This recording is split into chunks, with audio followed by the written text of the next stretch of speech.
تم بنگلہ دیشی، فلسطینی اور کشمیری عوام کے ساتھ ہو، ماشاءاللہ بہت اچھی بات ہے، میں صدقے جاؤں، قربان جاؤں۔ پاکستان کے عوام کے ساتھ بھی کھڑے ہو۔ عوام جو بھوکے مر رہے ہیں، تازہ ترین سروے یہ کہتا ہے کہ 74% پاکستانی۔ اس سے آگے چلتے ہیں جی کہ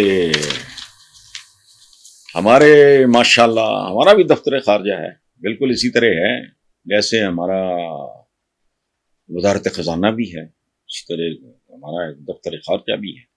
وہ فرماتے ہیں کہ بنگلہ دیشی عوام کے ساتھ ہیں، تو میری یہ گزارش ہے کہ پہلے اپنے غیر معمولی حالات کو نارمل کر لو، پھر بنگلہ دیش کی بات کرنا۔ تم بنگلہ دیشی، فلسطینی اور کشمیری عوام کے ساتھ ہو، ماشاءاللہ بہت اچھی بات ہے، میں صدقے جاؤں، قربان جاؤں۔ پاکستان کے عوام کے ساتھ بھی کھڑے ہو۔ یہ صرف دفتر خارجہ کے لیے نہیں ہے،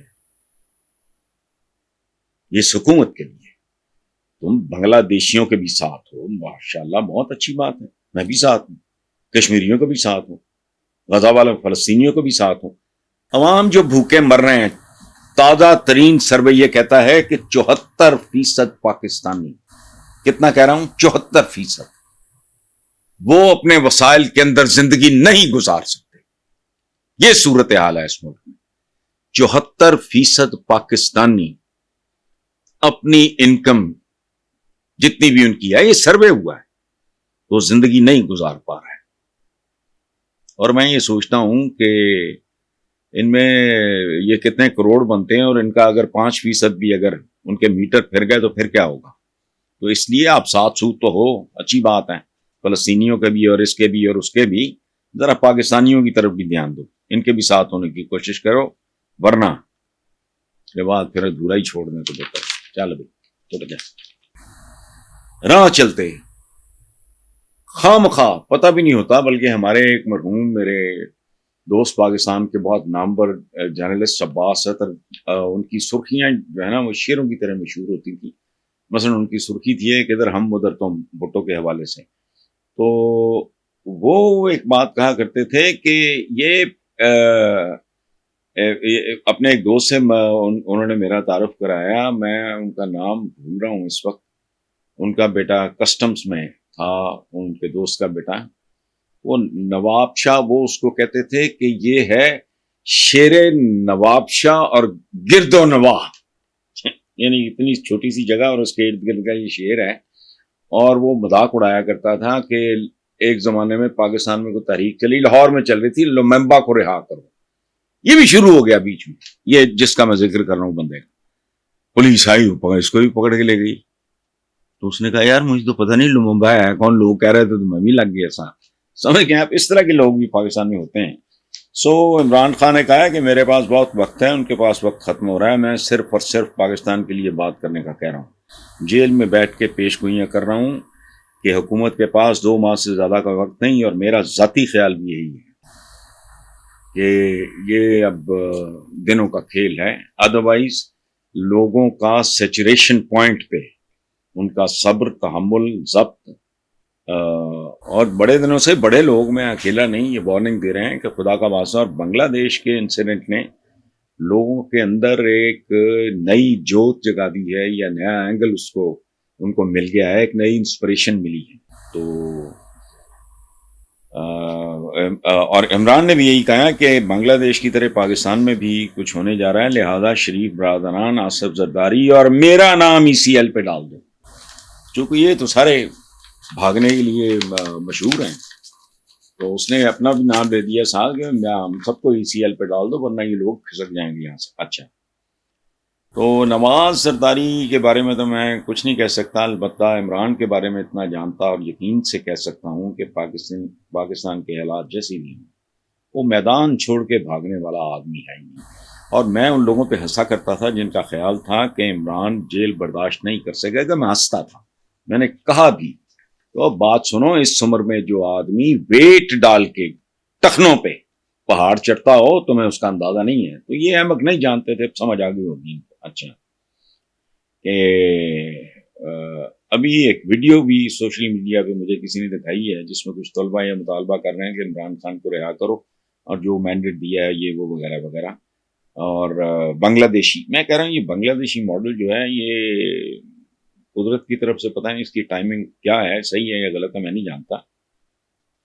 تو چھوٹی سی بات، ایک چھوٹی سی چنگاری تھی کوٹا سسٹم کی، جس نے شیخ مجیب الرحمان کو، میں نے ابھی کہیں اور یہ بات کی ہے کہ حسینہ واجد سے زیادہ بدنصیب کوئی عورت نہیں ہو سکتی جس نے اپنے باپ کو اس بری طرح ذلیل اور رسوا کرایا ہوگا جیسے یہ خاتون کر گئی.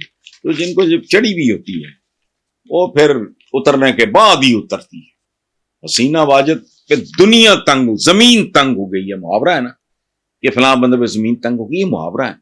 زندگی میں پہلی بار بھارت اس کو رکھنے پہ تیار نہیں ہے، امریکنز نے ویسے چھٹی کرا دی ہے، انگلینڈ نے بھی ٹال مٹول کا کاروبار شروع کر دیا ہے. تو اور ایک اور بات میں آپ کو بتاؤں، یہ کچھ لوگوں کے ساتھ اس ملک میں ہو چکا ہے، اس کے ٹریلرز آپ دیکھ چکے ہیں، اس کے پروموز چل چکے ہیں، ملک میں لوگ گالیاں دیتے ہیں غلیظ. کچھ لوگ ذلیل ہوتے ہیں سڑکوں پہ نکل کے، لندن سے لے کے امریکہ تک، وہ آپ کو پتا ہے کون لوگ ہیں. مجھے تو حسینہ واجد کے بارے میں یہ شک ہے کہ شاید وہ جہاں کہیں بھی سیٹل ہو اس سڑکوں پہ نہ جا سکے، کیونکہ اس کو تو شاید پاکستانی بھی معاف نہ کرے. بنگالی بھی پوری دنیا میں پائے جاتے ہیں، تو اس کا بنے گا کیا؟ لیکن پرابلم یہ ہے کہ جب اقتدار ہوتا ہے تو خود کو زمینی خداؤں کی طرح سمجھنا شروع کر دیتے ہیں، لیکن اس کے بعد جب چھتکارے جاتے ہیں تو رولنگ سٹونز جیسے نہیں، پتھر جس پہ جو ٹھوکروں پہ پڑا ہو، اس طرح کی کیفیت ہوتی ہے. بہرحال اگلی بات پہ چلتے ہیں. مریم نواز نے کہا ہے کہ جی معافی غلطی کی ہوتی ہے، جرم کی تو سزا ہوتی ہے. اچھا، کون سی ایسی تنقید جو مریم نواز اور اس کے والد محترم نے فوج پر نہیں کی؟ بتائیں. یہ چوڑیاں گروپ تھا، یہ اور تو کچھ کر سکتے نہیں تھے. کون سا لفظ اور جملہ اس نواز شریف نے مجھے کیوں نکالا سے لے کر جو اس کی آخری تقریریں اٹھا کے دیکھ لیں، آپ کو سمجھ آ جائے گی. تو وہ تو نہیں سیف ایگزٹ مانگ رہا، یہ تو بہرحال منت اللہ، وہ پیر پگاڑا مرحوم یہ والے نہیں، ان سے پچھلے جو تھے وہ ایک بات کہا کرتے تھے کہ یہ کمزور پڑتے ہیں تو پاؤں پکڑتے ہیں، ذرا ان میں جان پڑتی ہے پھر یہ گریبان پکڑتے ہیں. تو یہ کہنا ہے کہ جی وہ جرم اور فلانا وقت بتائے گا، تاریخ بتائے گی، چونکہ آخری اور حتمی فیصلہ صرف تاریخ کرتی ہے. کچھ لوگ ذلیل ہوتے ہیں سڑکوں پہ نکل کے، لندن سے لے کے امریکہ تک، وہ آپ کو پتا ہے کون لوگ ہیں. مجھے تو حسینہ واجد کے بارے میں یہ شک ہے کہ شاید وہ جہاں کہیں بھی سیٹل ہو اس سڑکوں پہ نہ جا سکے، کیونکہ اس کو تو شاید پاکستانی بھی معاف نہ کرے.